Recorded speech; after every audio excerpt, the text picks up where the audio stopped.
Operation Domination is underway.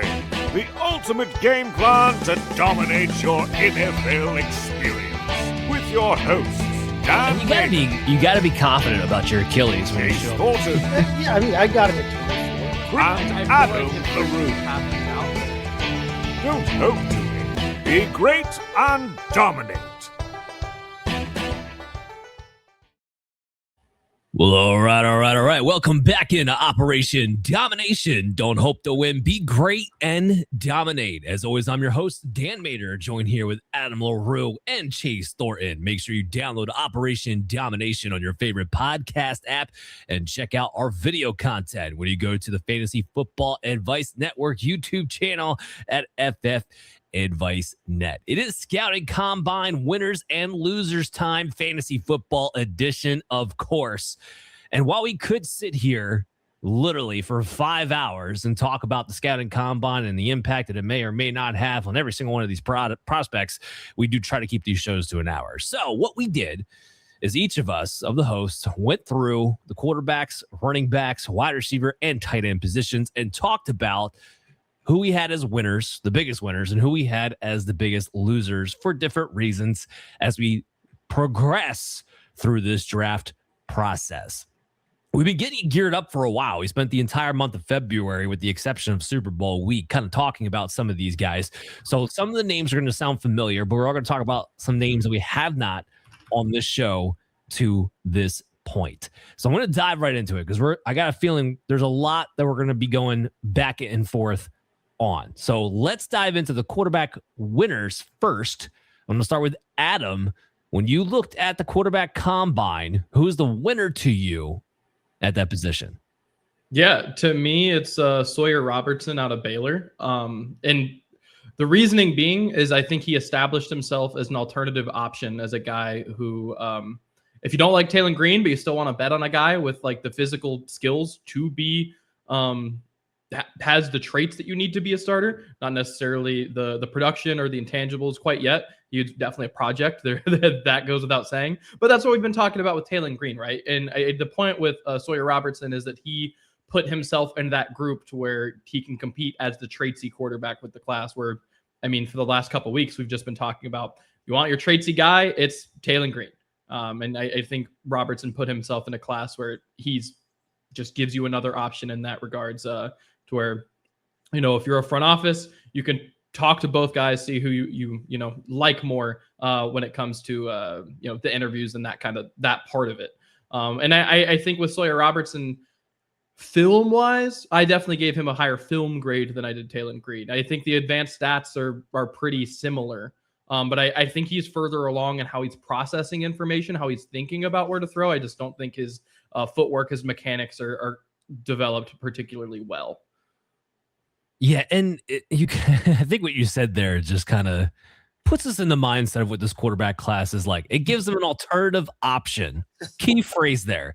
Because that's essentially what we're looking for outside of Mendoza right now. Like, we're looking for alternative options who could potentially be interesting from a fantasy football perspective. You mentioned Taylen Green a couple of times. I'll just mention him here. And we're not being controversial by saying that Taylen Green was a winner of the combine here. The guy ran like he was a wide receiver, jumped out of the building like he was a cornerback, and he's a huge monster of a quarterback. But so let me change the conversation with Taylen Green a little bit, just because, yes, he clearly was a winner of the combine. He's clearly definitively going to get drafted now as a result, where I do think that was a little bit of a question before, just based on, again, to your point, the project that he is as a quarterback, as a thrower. But let's frame the conversation a little bit differently and open up to Adam and Chase for this one. Is there a risk, or are you worried at all that if you were to spend, I don't know, a 4th round rookie draft pick, let's say, in your upcoming dynasty rookie drafts on a Taylen Green, knowing that you're taking a shot in dark, that maybe he doesn't even give you an opportunity to start for the next 4 years, and potentially could not be playing the quarterback position when he does get on the NFL field? Is that reason to not take that flyer? Or you're like, hey, you know what? On the flip side, if I get Taylen Green, who I know is a super athlete, and he somehow does turn into a Taysom Hill type, am I okay taking that chance? I'll kick it back to you, Adam, first, and get Chase's take. Yeah, I think it's still worth the risk, especially like as we get a little bit closer to the draft and we maybe get a better sense of where he goes. Because I think draft capital and the intent of how teams plan on using him is going to be like a big part of how we think about him, like his future prospects. But just an example, like you talked about Taysom Hill there, the relative athletic score, if you move him over to tight end, is a 9.85. So like he has everything, like literally everything's in the nines except for weight. And I think we're probably all on the same page that he's got a frame where you could add on 13 pounds and get to 240, which is plenty for a guy that's, running a 4.3 and doing all the things, like to get him on the field that way. So definitely someone who I think we're talking about just taking a complete gamble in the fourth, because that's what the fourth is. Like, you're not getting surefire shots. He's someone who has a decent chance that if he hits, it's going to be a smash. So, at least if you're going to gamble, you may as well make it worth your while, so to speak. Yeah, I mean, I ran him through my model process, and this is and I tried to stick with the quarterback position. My model came out with a high-end comp of Justin Fields. And let's be clear, a lot of things would have to go right for him as a passer to even get to Justin Fields level. Let me just be clear about that.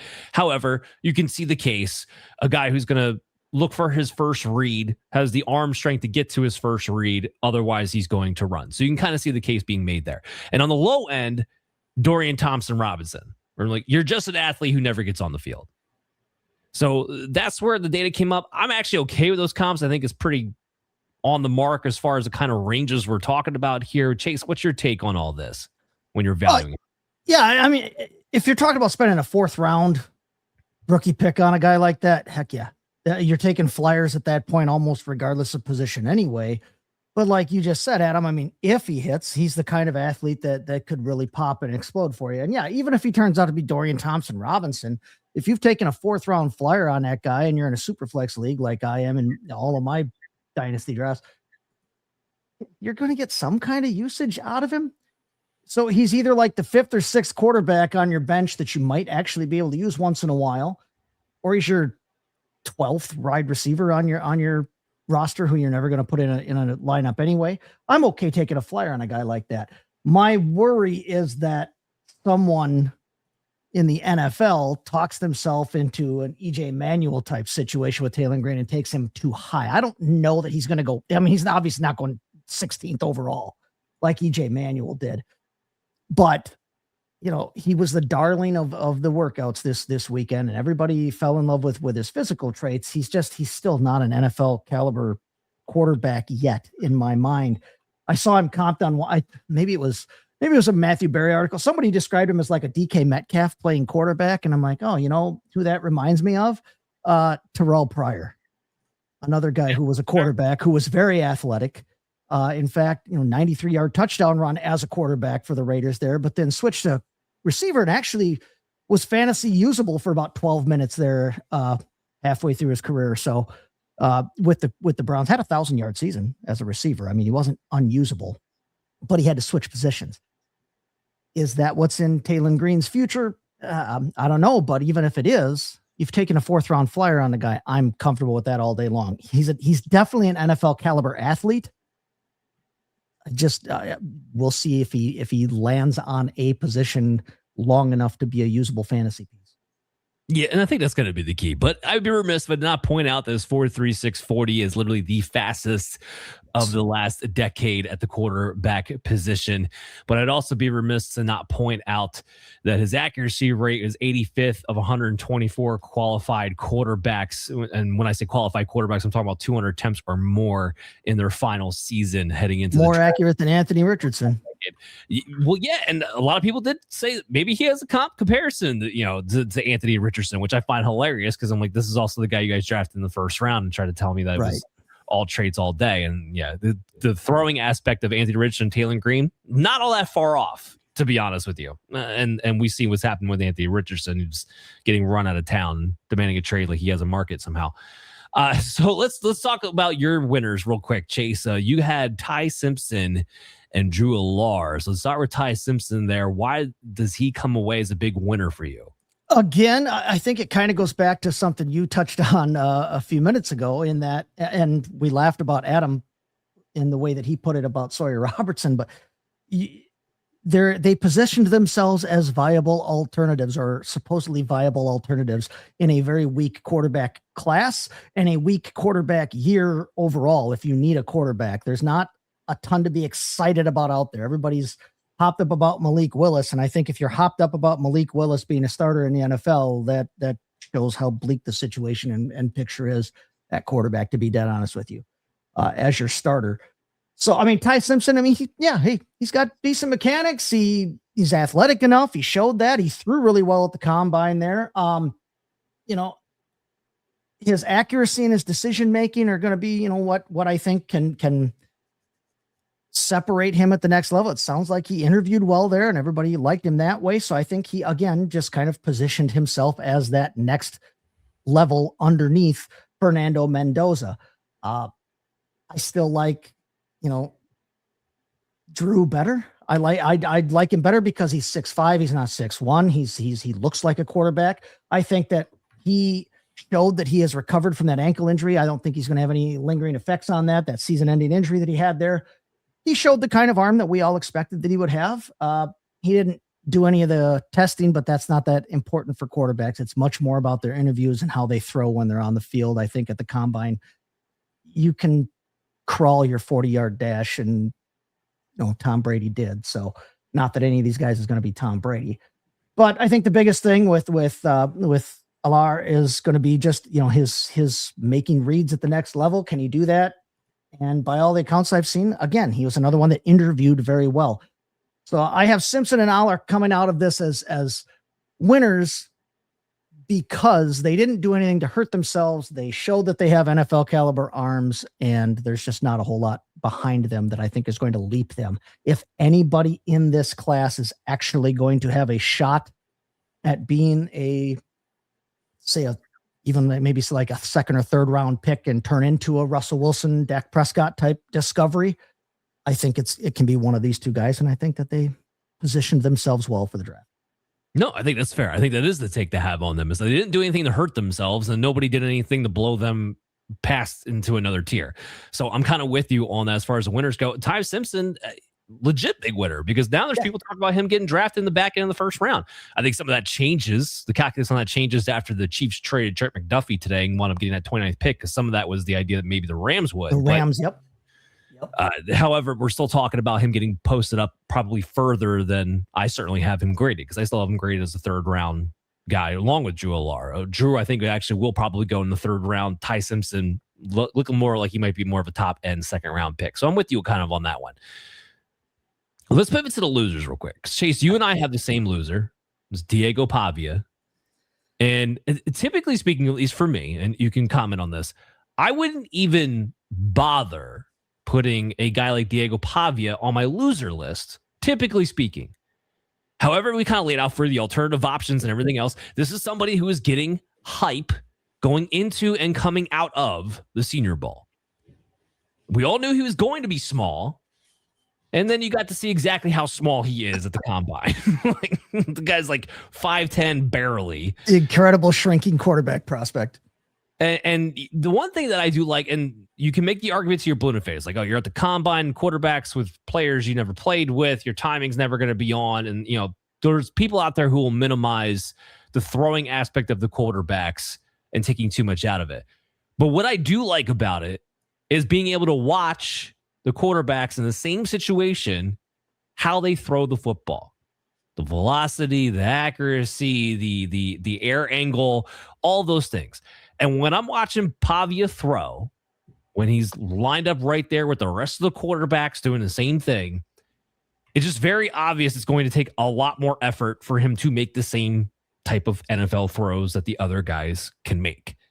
We're looking at the deep ball, like in particular, the guy has to put his entire body in a launch pattern in order to get it out there.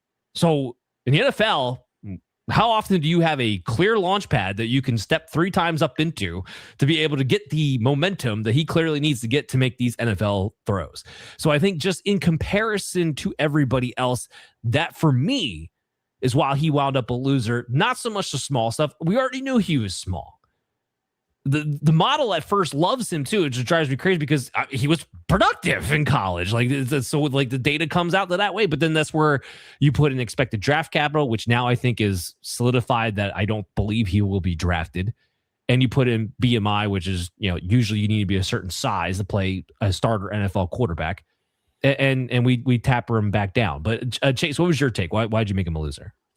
No, I mean, I agree with you. He's definitely not snapping off 30-yard wristers, in the air. I mean, he's got to wind up like a little kid trying to throw it in from the outfield for one. But yeah, like you said, we knew he was small. We knew he was smaller, but he has the kind of production profile in college that could have persuaded somebody to take a chance on him had they seen NFL caliber traits when he was throwing the ball here at the combine and that. But for me, one of the biggest things is, dude, you're already built like an Oompa Loompa.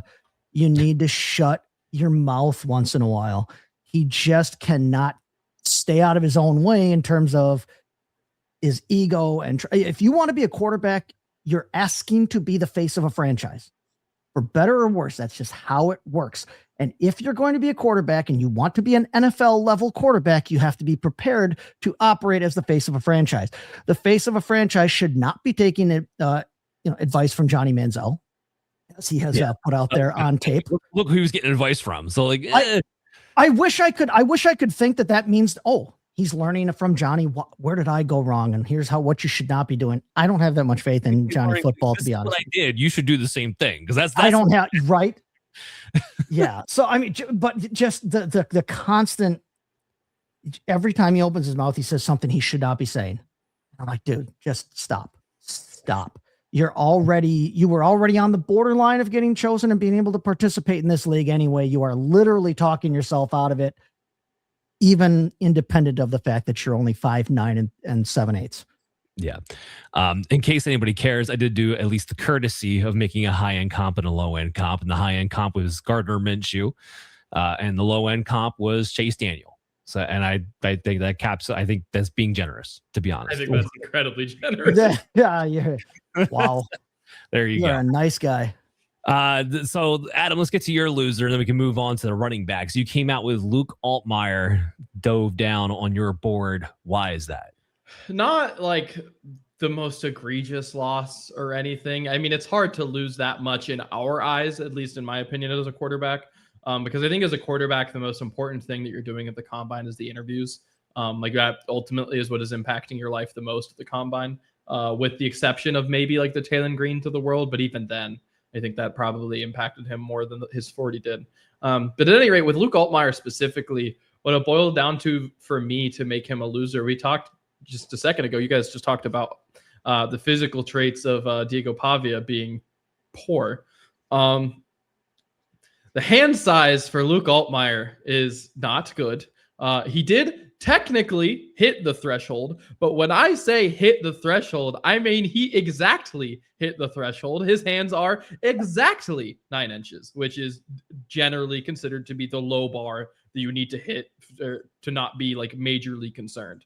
And for a guy who I think was probably already looking up at Cade Klubnik and Garrett Nussmeier as the like smart quarterbacks who are physically limited, but maybe can be at least like good backups because of their they are intelligent.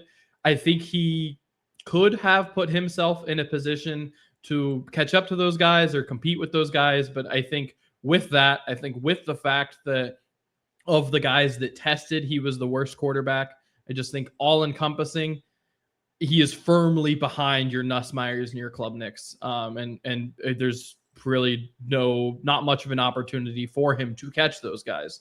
And when he already had a bit of a bleak outlook as a mid-round quarterback that, again, probably being drafted to be a backup, it might be more like being drafted to be a third string at this point.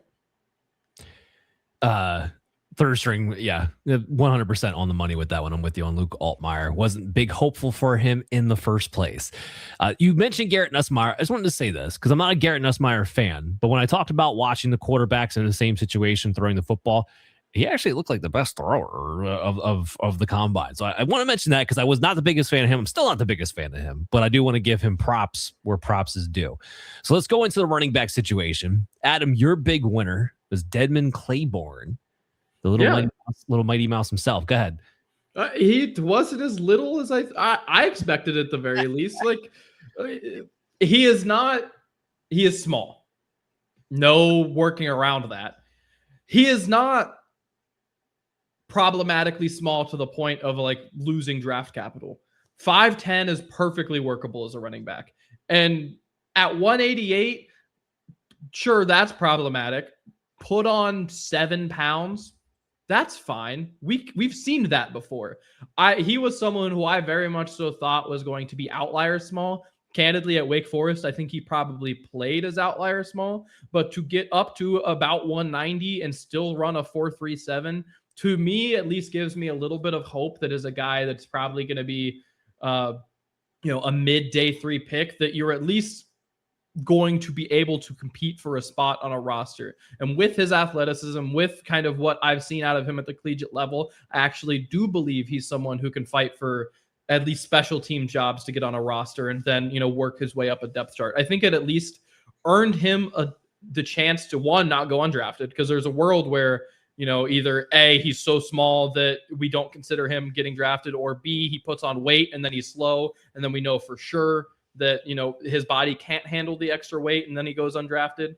Versus now, like, at least I'm leaving the combine with the optimism of your body can handle adding weight to you, to where I can consider you. I mean, there's no world where he's ever a workhorse running back, but I could consider you as a guy that's a change of pace back. Like it's physically possible. And that was a genuine question for me going into it. To where now I can like take you seriously and think about you in that light now. Yeah, I mean, Claiborne was the guy that you were hoping could be a passing down running back. And to your point, that's this production profile and also could potentially have the size to maybe have a legitimate shot at doing that. Chase, you also had Dedmon Claiborne as a winner. Yeah, the size thing, I was not a big fan of Bucky Irving in the draft process. He's every bit. They're built very differently. I do want to point they are built differently, but size profile in terms of weight, in terms of just the physical, and I mean physical, like from a physics that you study in school standpoint, just from a physics standpoint, he still is not a heavy guy, but it's not a deal breaker. His size does not have to be a deal breaker in the next league. I have the same questions I have right now that I had before going into the combine with him, because you can't necessarily adequately test a guy or show your pass blocking ability. And I think pass protection is going to be big for him trying to get on the field at the next level. I think that he can catch the football. I think that NFL teams think he can catch the football. I think that he can run the football. He has he's had a decent profile in terms of his production. And I think that he can produce at the next level if given the opportunity, but he's got to get himself on the field. And if you want to be a change of pace / third down type back, you're going to have to be able to pass block to prove that you're not a liability on the field at that point.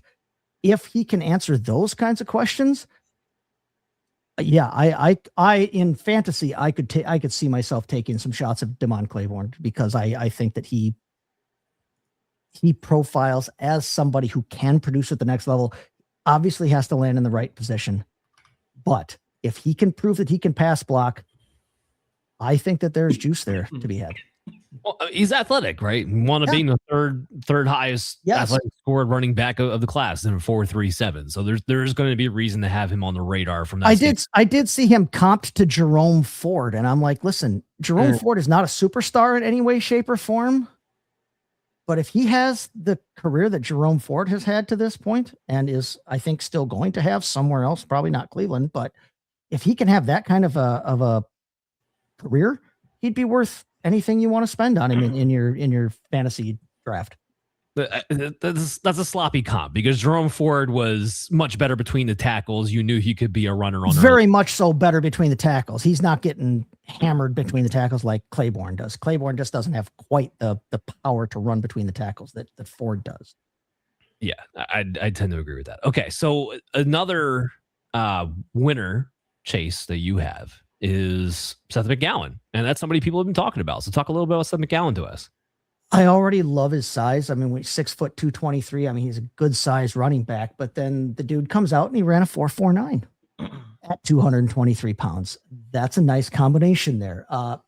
The athleticism that he showed there, I mean, his vertical and his broad jump were light years ahead of the competition in terms of how he performed at the running back position.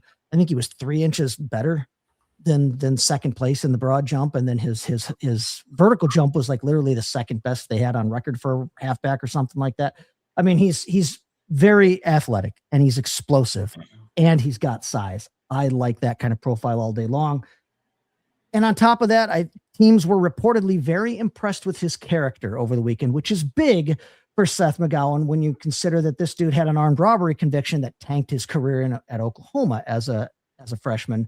So the fact that teams felt the need to say coming out of the combine that they were impressed with his character and not just the athletic and physical profile, I think was big for him. I think it helped position him to get a much better, to have a much higher draft slot than he would have had otherwise.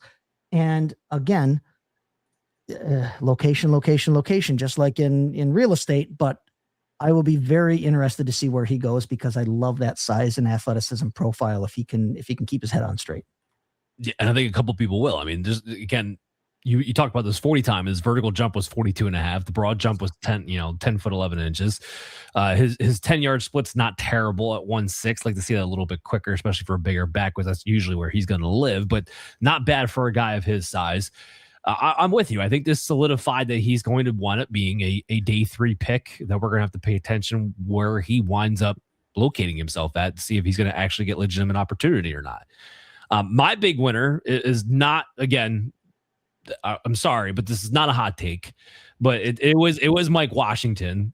I don't know how he can't be, because when we're talking about winners and losers, we're talking about guys who significantly went up or down the likely draft board that they're going to be going into in April.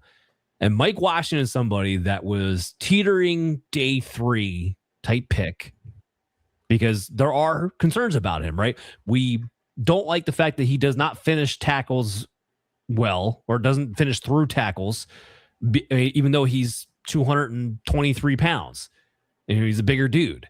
And yet he doesn't really run like he's a bigger dude. And that he is over 6 feet and doesn't seem to show that power, doesn't seem to break those tackles in that capacity. But what he proved is to some degree what we already knew. Like, we knew he was going to be an athlete. We knew he was going to test well. I don't think anybody knew he was going to test 4.33 well.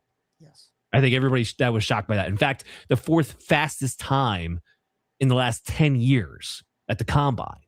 Like, that's how well Mike Washington came out and showed that he was this tremendous, explosive athlete. Like I said, I still got the questions of him pass protecting. I still have the questions, okay, why at that size and that speed, why don't you break more tackles? Why don't you run more physically? It's all there. And I also have the questions of receiving production, of which he did not have much of in college, because now you're talking about a guy like, okay, if I'm not going to give you a bell cow role because you don't miss force tackles very well, then I'm going to need you at least be contributing in the passing game as part of a committee. And we don't know for sure that he can do that or not. Not saying he definitely can't, wasn't asked to do it a lot in Arkansas, but especially didn't portray that in Arkansas. But after Jeremiah Love, it's kind of similar to the quarterback position. It's wide open as far as who the number 2 can be. And I'm not saying he's going to be the number 2 running back taken off the board. In fact, I don't think he will be, but I think this does put him in the top 4 that's taken off the board. I think we are talking about a guy who's probably going to go day 2, maybe even force his way into the 2nd round. And so like be an early day 2 pick. I think there's a chance that someone falls in love with his profile in a year in which they need running backs. But I think day 2 is somewhere he's definitely going to go now. So he went from day 3 to day 2 in my mind after this combine. My comps for him, data-wise, came out to be Kenneth Walker, which I see a ton of. Kenneth Walker was a higher level prospect. Definitely showed better force missed tackles. Definitely trusted that he was going to be a guy who's going to get on the field right away in the NFL. I don't know if we can say the same thing about Mike Washington, but again, this is his high-end comp. His low-end comp is Raheem Mostert. I think it's a pretty good range. Raheem Mostert, I think he's closer to Raheem Mostert, but even Raheem Mostert, when he got his opportunity, you saw what he could do in that situation where I don't need you to get all the opportunities in the world. I just need you to be you. I need you to be efficient. And when the lane opens up, I need you to hit it and hit a home run. And I think that's kind of what Mike Washington is. So even the data kind of agrees with what I'm seeing here. I don't know. What's your guys' take, Adam? Yeah. No, I think Mike Washington is someone who the data for is really interesting, and definitely putting up that kind of combine performance, I think helped a heck of a lot as someone to take seriously as a running back. Funnily enough, of course, the last two running backs we talked about shared a team in 2024. Yep. And that kind of being like, from a dominator perspective, at the very least, is like the breakout year, quote unquote, for both of them. So yeah, interesting to see. I think he definitely solidified himself as a prospect that we have to talk about for the rest of the time. I like it. Okay, so for loser, Adam has Emmett Johnson, Chase is Emmett Johnson, and I have Emmett Johnson. And I think a lot of the community is Emmett Johnson. Sorry, Emmett. So, I mean, Emmett Johnson was somebody who I thought was being pushed up boards too high to begin with. I don't really love the tape. I think he's serviceable. There's some efficiency marks that he definitely had that were notable. But what was also notable is that it was very clear he was not a breakaway guy. In fact, his breakaway rate was 180th of 228 qualified running backs that I've had in my data over the past decade that went into the draft. Not very good. 25.6% breakaway rate.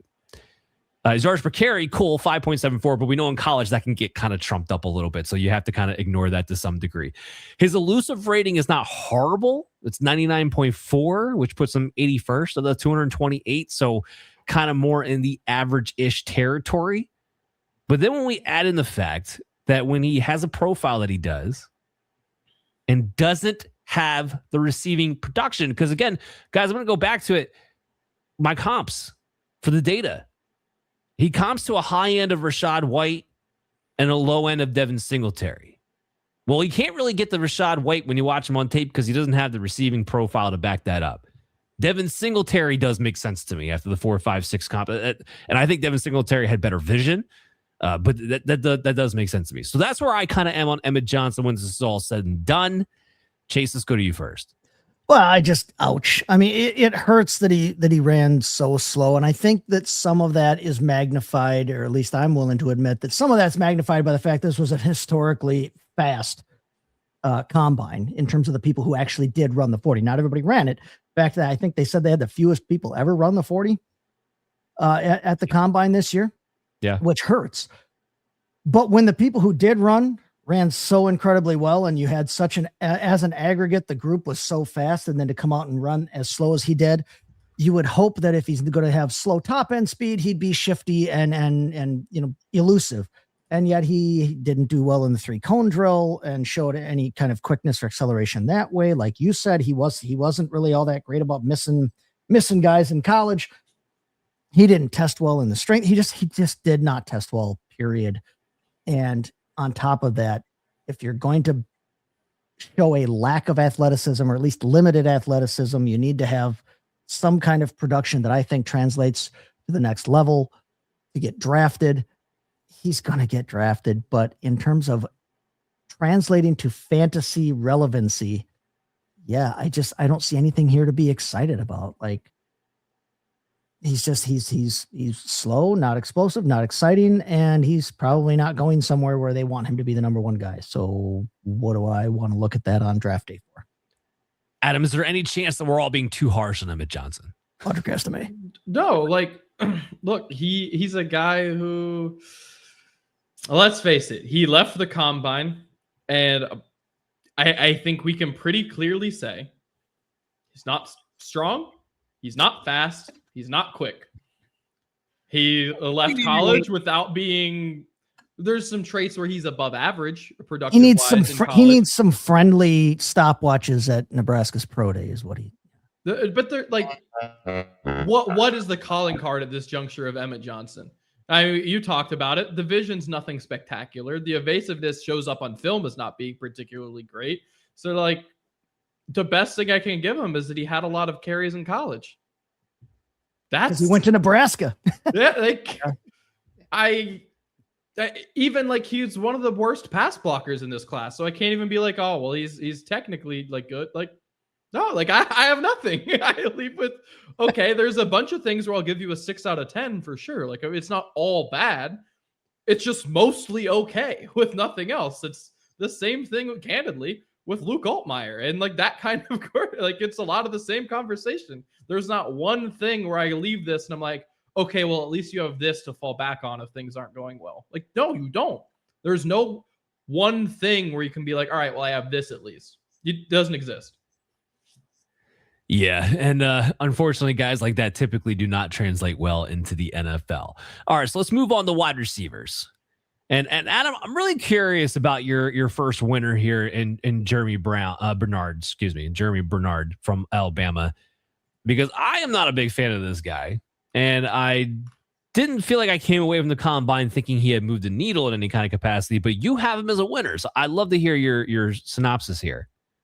Yeah, I just, look, he tested pretty well. It wasn't like anything spectacular, but he has like a 9.04 RAS. He had a pretty high percentile as far as the 40 goes.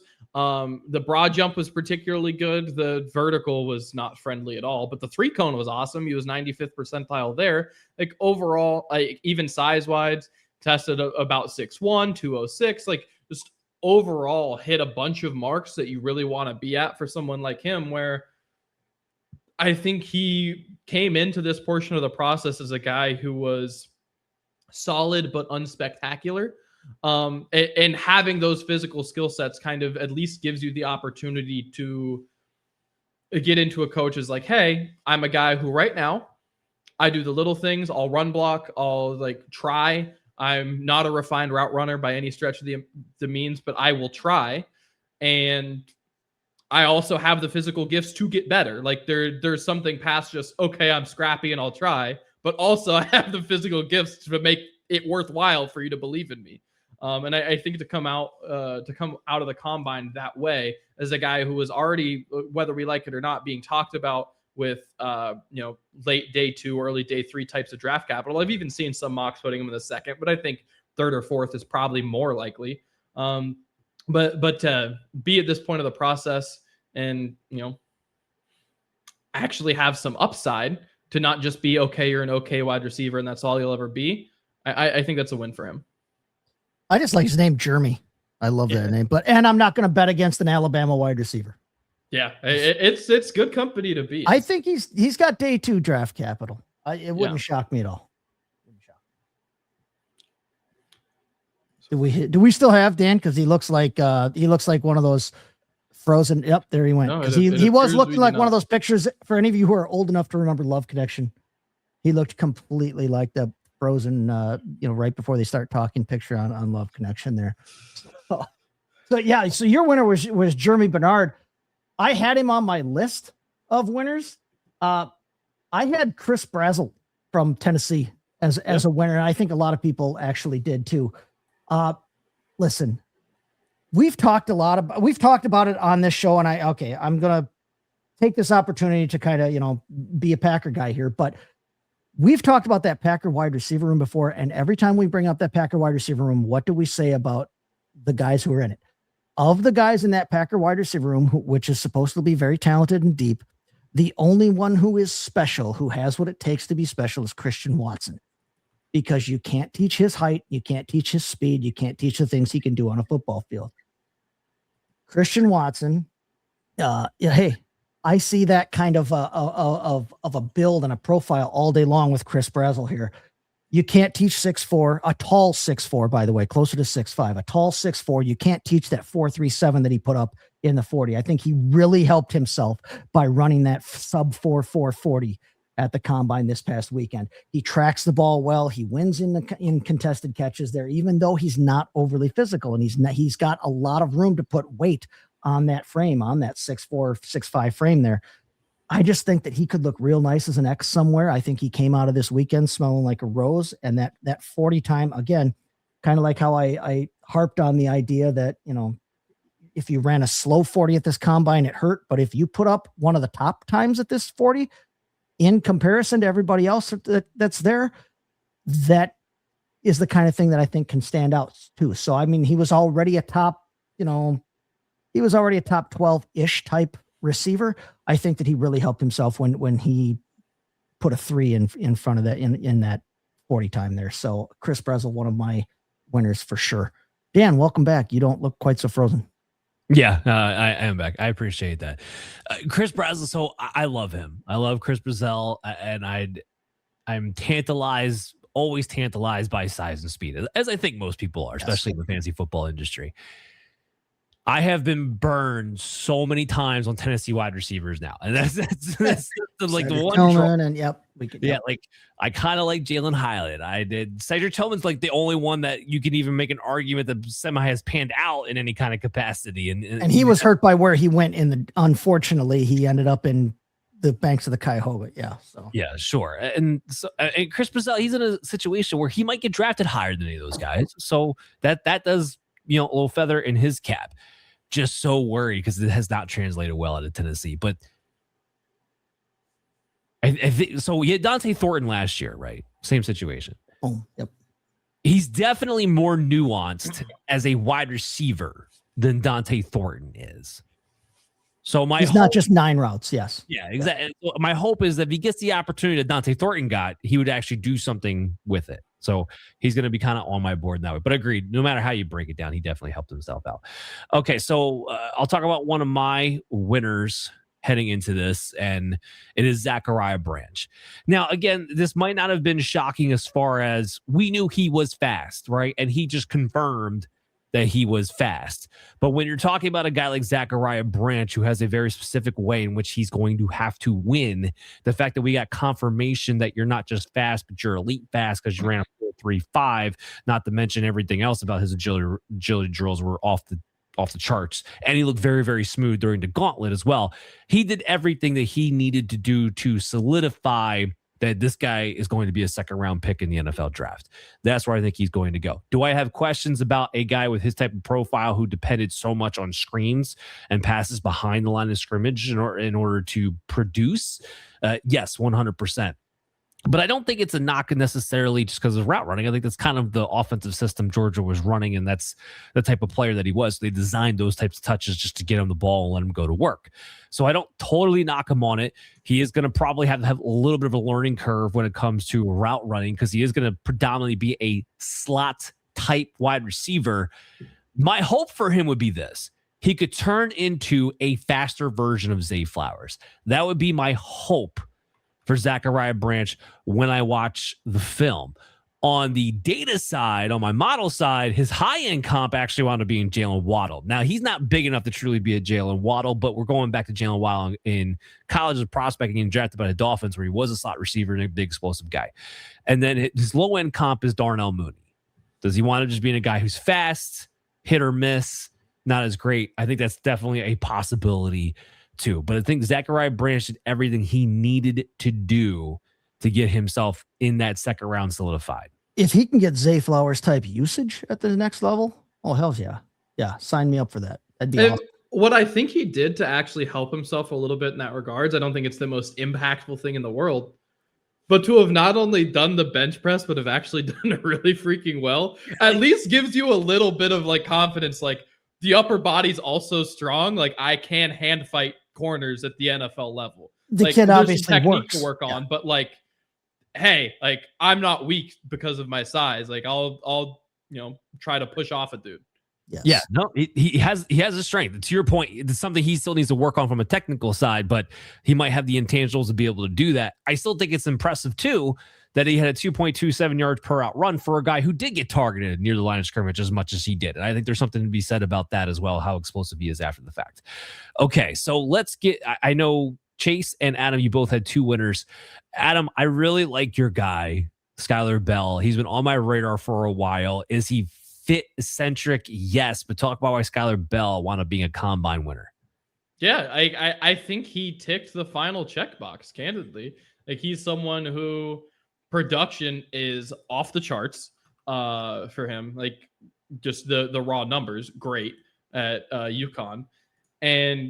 But then you go, all right, well, it's at UConn. Like, I need to see what you are against better competition. And then he went to the whole circuit. It was great. Looked good. Comes the combine. Not just tests like an NFL athlete. We're talking a 9.66 relative athletic score, a 4.4 flat.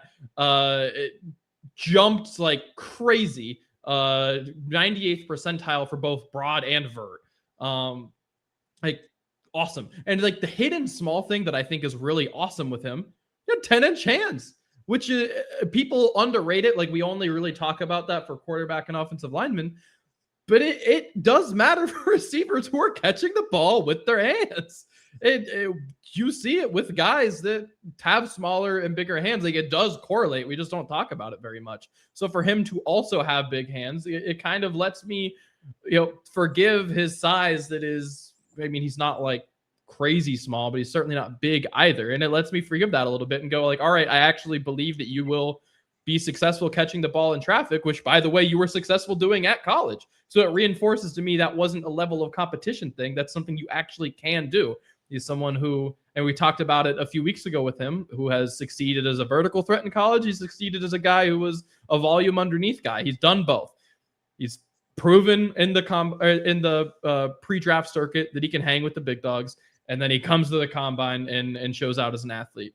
He's checked all the boxes as far as I'm concerned to be someone who I'm taking seriously going into the draft.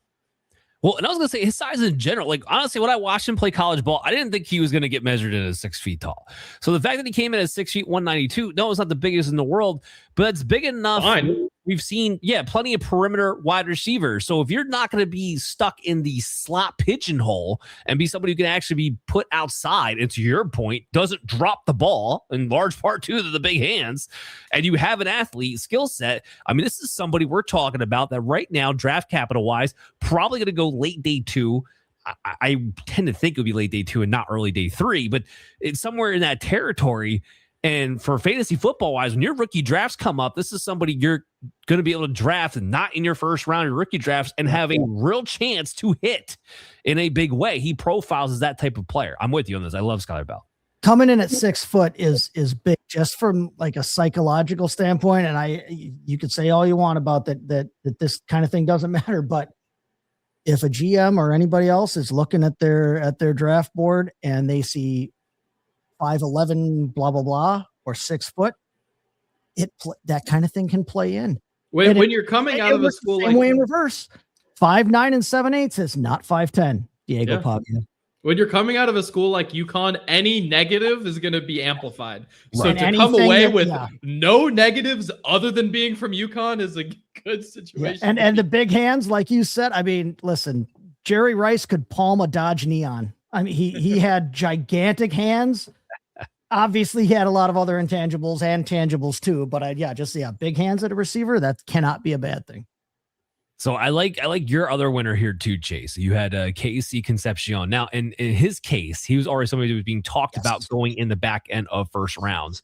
So what did he do in your mind that made him a winner even more than that? Yeah, he was already a top 8 type wide receiver at worst. Anyway, based on what he can do with the ball in his hands, he's a very good receiver. He's a very good pass catcher. He's a good route runner. He's a good wide receiver. And he's good, and that's going to translate to the next level. I would love to see him in an offense that relies on those kinds of on yak yards rather than just like bombs kind of thing. I would love to see him on the off. I mean, San Francisco would be really fun. I think they could use him in some fun ways. But the thing that really helped him this week, if he needed any help, was the maturity that he came away with. If anybody hasn't looked it up yet, if anybody hasn't seen him yet, this man grew up with and still has a stutter and addressed it at the combine and has addressed it on social media since then. And that after some people were ragging on him about his difficulties with speech, but the way that he handled it, the maturity, the way that he conducted himself by all accounts in his interviews there on that day, did nothing to dissuade anybody from taking him first off. But secondly, I think raised his profile in a lot of GM's eyes. This is the kind of person that a lot of GMs want to have on their team. Yes, they're always looking for physical talent and they want to have, the fastest and the strongest and the biggest. But this is a poster guy for character and intelligence, and that it being able to help raise your profile. He came away from this week looking very good in that regard. If anybody does remember Malik Willis's draft run up, remember he was the guy who got caught, or at least filmed it, giving some clothes to a homeless dude, and there was all kinds of talks about what great character Malik Willis had. Well, you know what? Yeah, he did. And he has some physical abilities. And once he got with the right coach, he was able to unlock them and show that he actually is an NFL caliber athlete. Casey Concepcion didn't have any of those questions to start off with. He's going to be a top level wide receiver draft pick.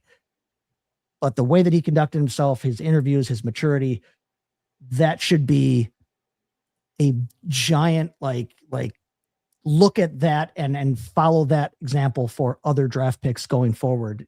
Conduct yourselves well and be intelligent in your draft interview process.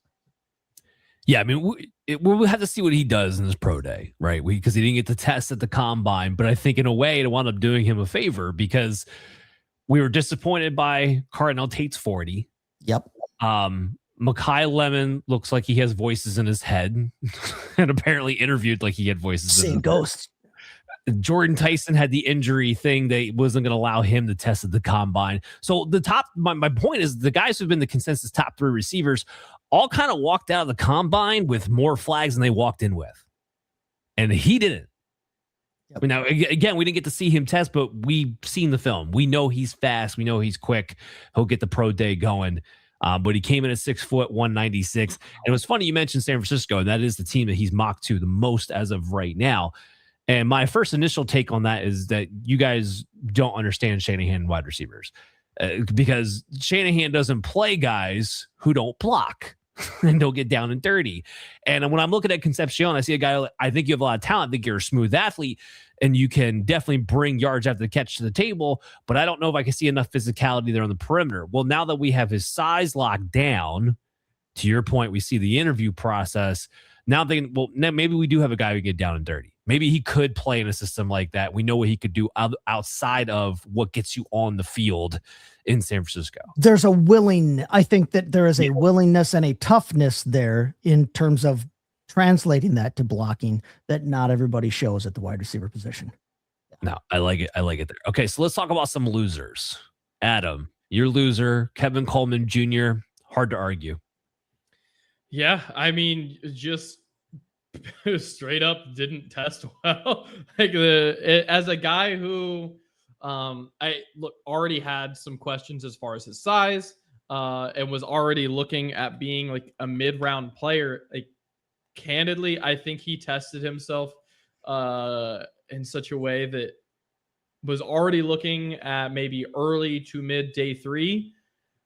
There's a world where he doesn't get drafted because 5 foot 10, 180 pounds with granted jumped really well, but a 4.5, and the jump and the 4.5 are kind of at odds with each other because his 10-yard split was very poor, like 40th percentile, like well below average. So on the 40, did not burst off the line well at all.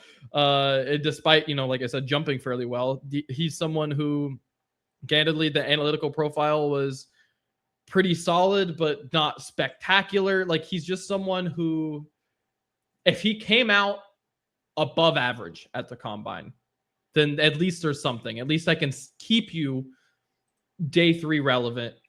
I genuinely don't know if you get drafted. And if you do, I think we're talking 6th, 7th round. And that's a bummer because, again, I think going into the weekend, he was easily someone in the late 4th, early 5th conversation.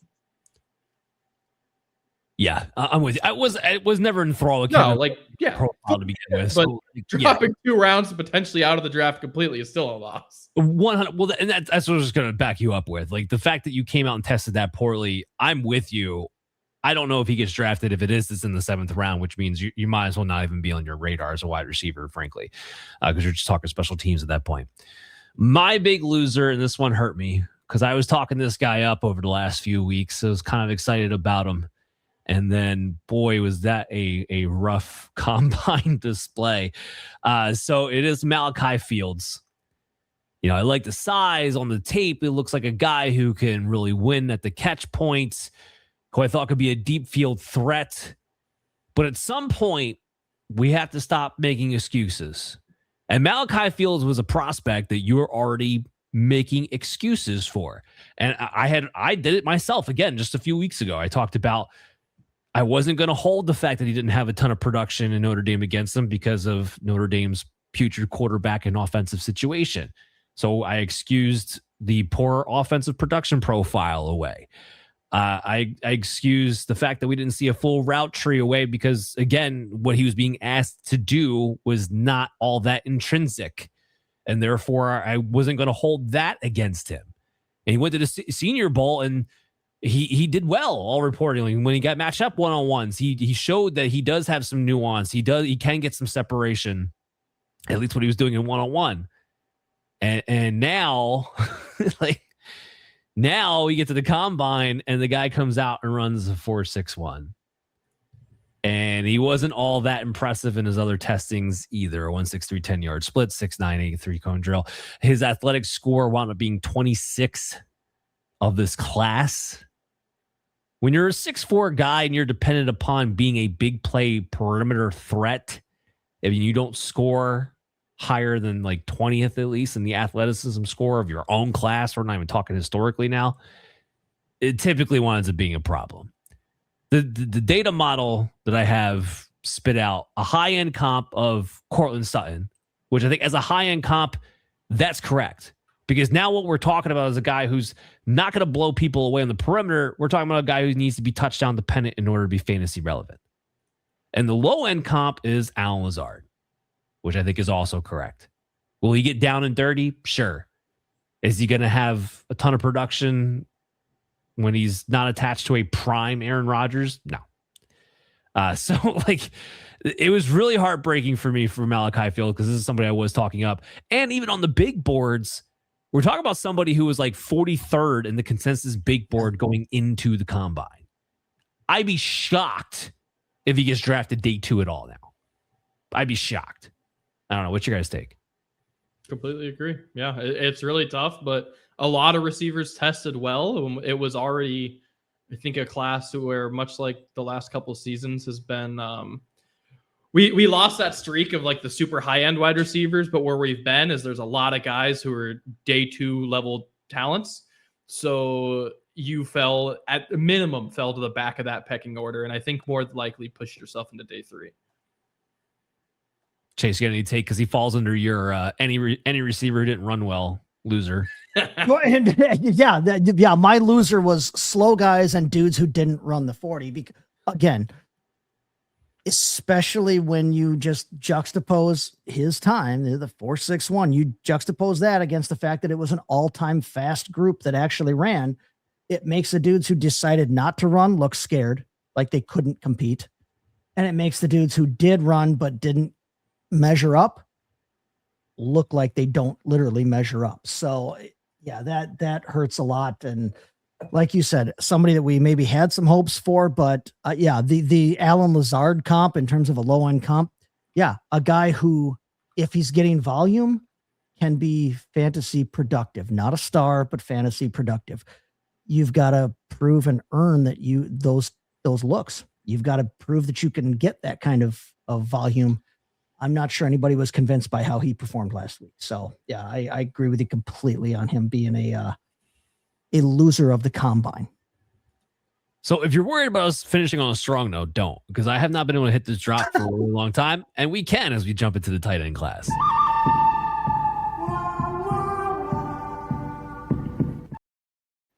We have a showdown, ladies and gentlemen, because Adam has Tanner Koziel as his winner, and I have him as my loser. Chase is going to judge this one. Adam, I'll let you have the floor first. Yeah, look, I admittedly, we talked about this beforehand. I think we can kind of see each other's perspectives to a degree, but he's someone that for me, the things that I look at him and I'm immediately like, I want to ask you to do these things. I think he tested well to do those things. So let me be clear. He's someone who at the combine was a little like 6'6.5" functionally, and a little under 250. So the size is certainly there. Combine or the 40 was a 4.7, which always sounds horrible on paper, but at the tight end position, the range is a little weird, and that's above average. Kind of however you split it, it's above average. It's not great. It's not like something crazy, but it's not horrible. Yeah, it's not. I wouldn't really classify it as a negative or a positive, and at least that's how I look at it. The jumps are awesome, especially at his size. 92nd and 91st percentile, respectively, for the vertical and the broad jump. And so as a guy who I'm largely, at least immediately, looking at to be someone who is a big slot, is someone who is attacking the seam, and primarily, more than anything else, a red zone guy that I know you are getting off the line of scrimmage fast, that I know you're getting off the line of scrimmage with power, that I know that you are both tall and can go up and get a ball 10 feet in the air. I feel like I've checked those boxes. And like that's where I'm immediately asking you to do. So if you're looking for someone who's like going to potentially be this all-encompassing tight end, like with the 40 and not doing the agility drills, like I can see how those things would be a negative, because maybe being an every down tight end who's used for all of these receiving things is a little bit more questionable. But for the things that I already knew you can do, like I'm coming away and thinking, oh, you're going to be a fantastic red zone threat. And I think that there are going to be certain coaches who are salivating over using you as a red zone threat. I mean, think about what the Rams were doing last season with some of their tight ends who were just getting a touchdown every week on 3 targets. Like some of their 37 tight ends. Yeah, exactly. I could see him being someone that gets 3 targets a week and ends the season with 7 touchdowns. Like that's totally something Koziel could do. And I think his athletic profile suggests that's, well within the range for him. So I just came away thinking that he amplified his strengths. Maybe he didn't cover up his weaknesses, but his strengths are really freaking strong. Yeah, look, I don't disagree with what you're saying there. Like he obviously showed in the explosiveness and in the physicalness that he has the prototypical, maybe even better so, for a tight end, especially a tight end's day and age, because now all of a sudden the average prototype tight end is like 6'4", if that, because of being getting smaller and smaller and smaller. So he's like a throwback, prototype tight end size, and then with an excellent explosion rate. I don't dispute that at all. And the 4.7, like you said, it's not a make or break. He's literally average in the last decade as far as tight ends who ran the combine at 4.7. There's a couple things that happen here is why he's a loser. He was being talked about as a bona fide second round early, or at least day 2 pick, because he came out and did mediocre in the speed and didn't really compensate that for things that we didn't already know about him, which we already knew he was big. We already knew he could jump. He's somebody that now is being talked about as falling into day 3. And if he's going to fall into day 3 without an elite all-around athletic profile, now we're becoming super location dependent. So that's kind of the issues that we run into. And even with my data comps, my high-end comp for him wound up being Mike Gesicki, and my low-end comp for him wound up being Adam Troutman. 2 guys who are big, 2 guys who had athletic highlights in their profile, but we're not elite all the way around when it comes to separation, when it came to overall speed. And we kind of watched what happened. Like Mike Gesicki, we knew he was an athlete, but didn't wind up in a situation where he ever got to be consistently productive. And a lot of that was because Mike Gesicki, in his case, I just didn't think he was a great football player. Adam Troutman, I liked Adam Troutman coming out of college. What happened to him? He landed in a situation because he was not an all-around athlete tight end who didn't get to play, even though he was bigger, wasn't necessarily on the field for 3 downs because he wasn't the best of blockers until later on in his career. He developed it later. But by that time, the pigeonhole switched. He became a block-only tight end and wasn't allowed to go on routes. Winds up on a Sean Payton offense where there's 3 tight ends playing all the time, and he never got production either. So Tanner Koziel fits with these type of guys who are extremely hit or miss type of profiles, depending upon where they go and can they get on the field consistently on all 3 downs. And that is a question already for Koziel. The other aspect to me that hurt him was that he wound up in a draft class where you have freaks, like we're going to talk about in Kenyon Sadiq, and Eli Stowers proving he's a freak as well. So when you have literally record-setting, multiple, not just one, but multiple record-setting type tight ends coming into the combine, and then you're there like, I'm big, but I'm average, sliding down. I think the loss of draft capital and that tier break that we see is why he winds up being kind of a loser in my mind. Chase, go ahead, be the judge. I want to like Tanner Koziel. He's Badger adjacent, as I've said before. And Wisconsin, if they know anything other than linebacker and running back, they know tight ends. And so the fact that they wanted him for a tight end speaks volumes to me. He was good when he played in college. But I ultimately, listen, he rejected the Badgers after 15 practices, and I'm going to have to reject him here in terms of this argument. I'm going to have to follow Dan here and go with Dan in that I don't see anything special here that's going to make him a fantasy desirable tight end, especially like you said, Dan, when we want to put him up against, Kenyon and Stowers and those guys. I loves me some athletic tight ends. I love the tight end position. You can bet that in the vast majority of my rookie drafts this year, I will be drafting a tight end somewhere just because I tend to love that. I think it's an overlooked position in Dynasty. But yeah, at the end of the day, there's nothing necessarily special about Tanner Koziel that's going to translate to the next position. If he lands somewhere that wants to use him, yeah, great. If he lands somewhere that doesn't want to use him, okay, yeah, great. But even if he lands somewhere that wants to use him, I'm not necessarily sure I see anything that's going to separate him from the pack and make me feel like, yeah, I need to draft this guy as one of the top 8-10 tight ends year in, year out. I don't see it from Tanner Koziel. So I'm inclined to side with you on this one, Dan. All right, we'll take that and we'll see how it all shakes loose. I want to knock out Kenyon Sadiq. He's on the cover of our thumbnail today, and he is consensus, like just big winner. You want to talk about big winners of the combine? It's Sadiq. He's somebody who was already getting mocked in the late first round after this ridiculous combine for a player who's being listed at the tight end position. I find it hard to believe he's going to drop out any further than 20th and not be a mid-first round pick at this point. So, Chase, you also have him a winner. Why don't you go ahead and talk a little about Sadiq? I just said I love me some athletic tight ends, and this dude had an athletic profile that would have been elite among the wide receivers in this class. I mean, that says something right there. I think the only question about Sadiq is how do they use him at the next level? Does somebody try to pigeonhole him into being a tight end and make him try to block, or are they going to use him as a big slot and as a move guy and not have to worry about that quite so much?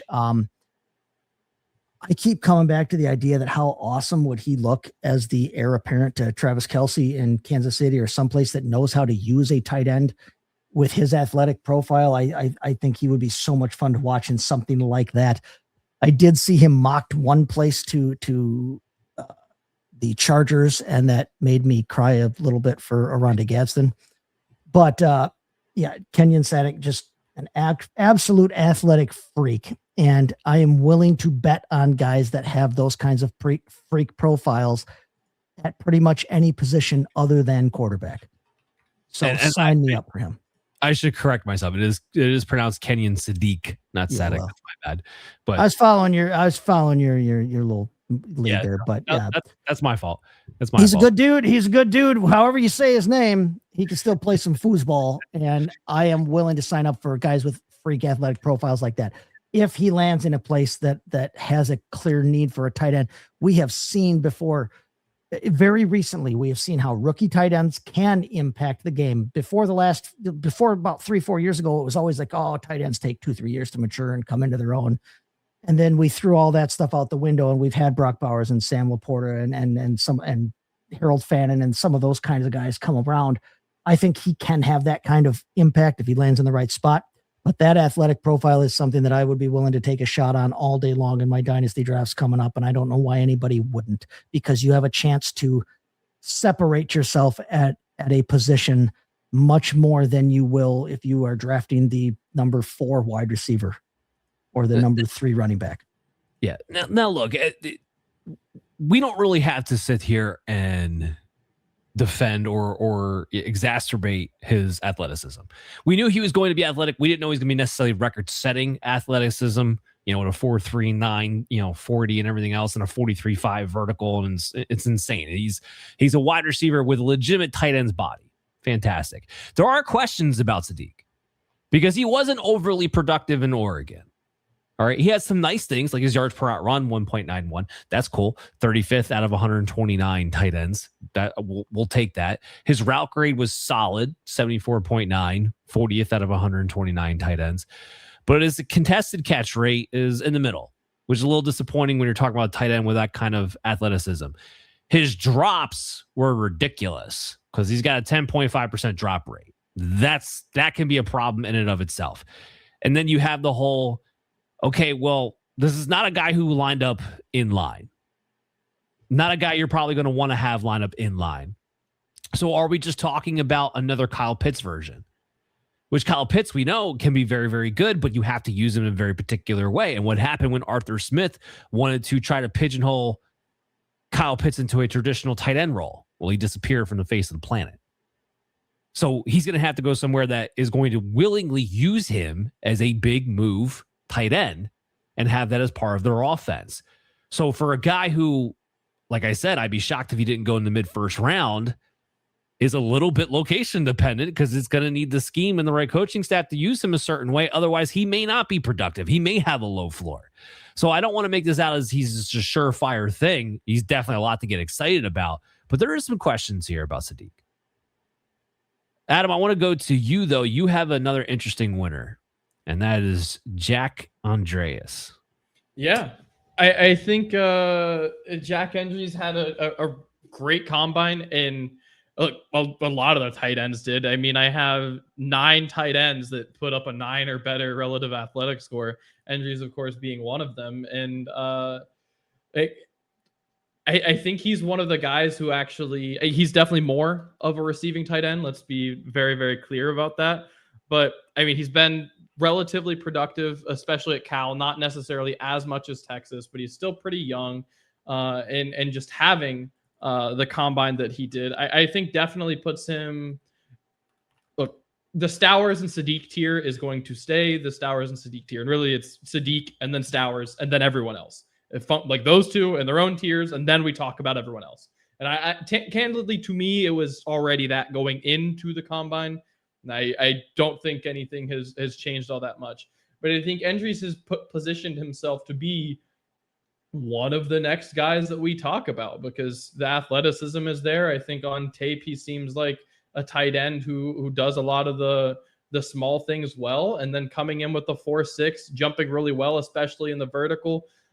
Being someone who could use some refinement as a blocker. I don't think that I'd primarily want you in line, but I don't think you're incapable of doing it. Like, I think you can play that way, especially in today's NFL, where 1, there's a lot of 12s. So you're going to get help from other tight ends in the field. And 2, where there are a lot of 6'4", 245 tight ends roaming around. Like, I think that he's certainly someone who come the 3rd round is in the conversation. He's a guy who doesn't have a lot of glaring weaknesses, and coming into the combine, it's like, all right, can you come away from the combine with clear strengths? And I think he did that because I know it doesn't feel that way after talking about Sadiq and his 4.39, but 4.6 is something to hang your hat on at the tight end position historically. Yeah.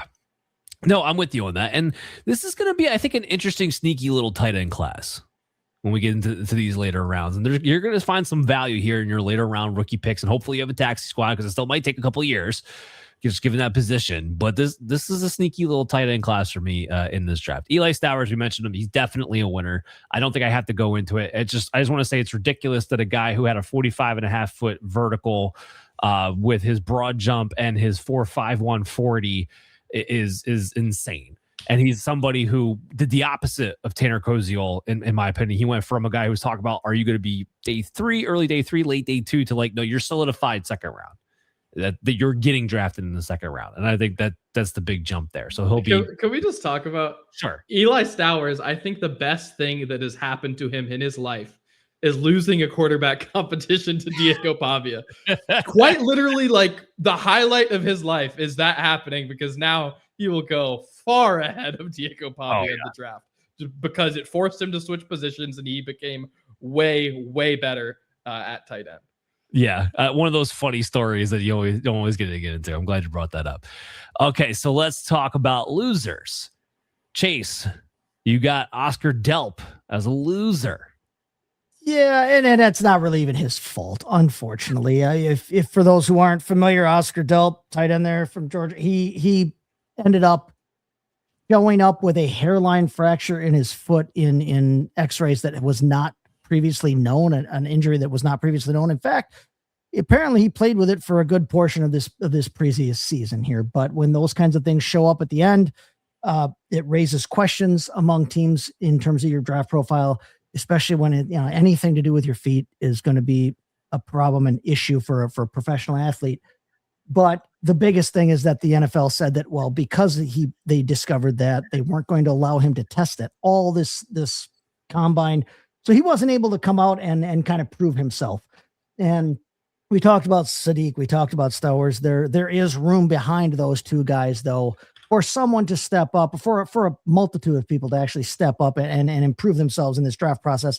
Oscar Delp wasn't able to do that because of that thing. So unfortunately, he comes out kind of as a loser of this. But again, through no fault of his own. It's unfortunate that he wasn't able to come out and try to show that he has what it takes to improve on what right now is borderline draft stock. No, I hear you on that. It's unfortunate. It's unfortunate when any player picks up or is found with an injury that you didn't know about, because it's just horrible timing. I mean, not fantasy related, but Caleb Downs is going through that right now. I mean, they're down a torn meniscus, and they're like, could be a degenerative ACL. A guy who we thought for sure was going to be in the top 10. We'll see how that affects him. It could be terrible timing. He might not go in the top 10 now, especially since he was a safety to begin with. So yeah, anytime you get an injury and you find out about it at the combine, let Dr. Brian Scott tell you, not really a great sign for their draft capital.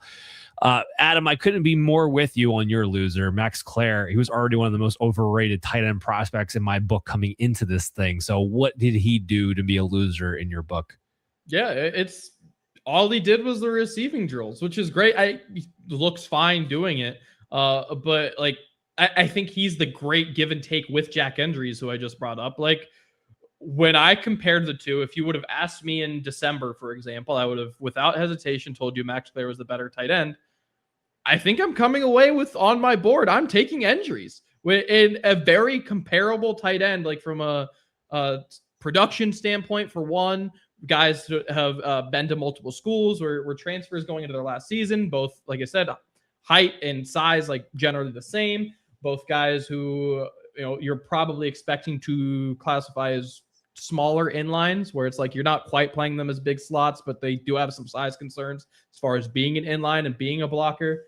And Max Clare is one who I've seen good blocking and being a bad receiver. I've seen good receiving and bad blocking. I've never in the same season seen both.